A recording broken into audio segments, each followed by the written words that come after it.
Ladies and gentlemen, something happened at LandStar. It involved me getting a phone call.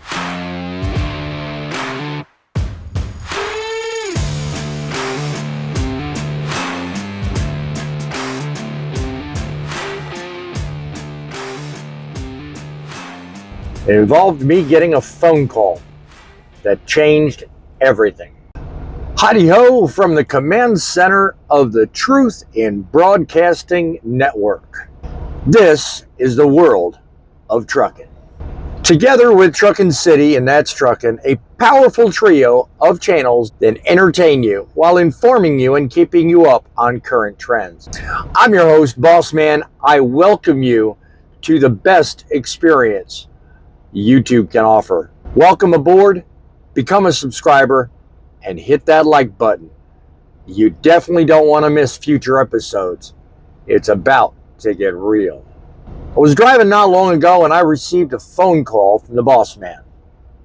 What was said kind of rocked my world, and I think it's going to do the same for you. It's no strange thing.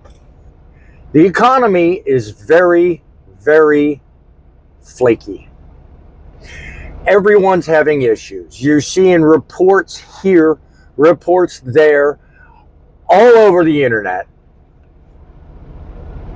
All these companies are going belly up. Well, I'm not going belly up. I'm still here in the seat, obviously. So there were going to be some major changes, though. For the last 7 years, I've been with LandStar. I started with them in 2017. I bought my own truck. And although I haven't publicized much about that problem here, it's been on other channels, that truck developed problems. I had to get rid of it. This whole idea of me buying a truck and running under LandStar was a learning experience, and quite the experience to boot. I have learned so much, and I've become a totally different person behind the wheel of a truck because of them.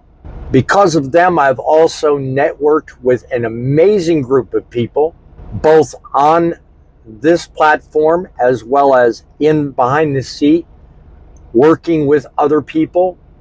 There have been brokers who have been outstandingly excellent in their service to me. People have stopped and taken a lot of time out of their day to provide me with information because I was, quote, the new guy on the block. Absolutely outstanding. I wish every company were like that. But as I started this out, the economy is making life rough for truckers, and LandStar is no different. At the moment I sold my truck, a gentleman reached out to me who had an extra truck and did so through one of my dispatchers at the time. He had an extra truck, he needed it filled, he wanted somebody that was experienced, that knew what he was doing, and he didn't have to babysit. Lo and behold, we got together on the phone. We had an amazing conversation. Things progressed. Lo and behold, today, I still drive the man's truck a full year later. It's been an amazing ride. I've not had many problems. And the few that I've had, I've worked out, and we've worked through them. Not a problem. He's an amazing guy. I'll introduce you to him sometime later on. But for the sake of today's video, the whole time we've been working together, he's had 4 trucks he had under LandStar, and he's got 4 more he's got under a different company. So the phone call I had from him earlier was discussing the fact that he did not feel like he was able to profit enough to keep this truck running. Because the market is so produced such low rates and such low profitability.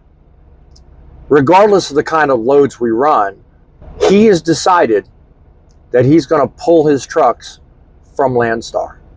He's going to go about it in a certain order. So that means if I want to continue driving for this man, I've got 2 options. One, I can follow him as he pulls this truck out and puts it into another carrier. Or I can buy this truck from him and continue running under LandStar if I want to do. I can go anywhere I want, frankly, but I'd have to buy the truck from him. I've got a little thinking to do because there is a lot at stake here. It's not something I just automatically said, no, I can't, whatever. I've actually sat here and thought about this very phone call, which took place a few a short time ago. And I did my best to work it out. I said, well, if I do A, this will happen. If I do B, this will happen. No two circumstances worked the same in my mind. Running a trucking business is nothing short of a scientific process you have to make sure is going to work out and work in your favor. And I don't say a scientific process to make it difficult, but I do not take the idea of running a trucking business lightly, especially considering the fact that I've been in it now already 8 years and I've always made them work. Now, the end question is, what's best for me? I have to look at it from that perspective, because if you don't, you're kidding yourself. Don't make that same mistake. Don't think you're doing someone else a favor and saving yourself. No, you have to look out for you. Otherwise, everything else is pointless. Mental exercise I just walked through, I've already basically made my decision. I've already decided where I'm going, what I'm doing.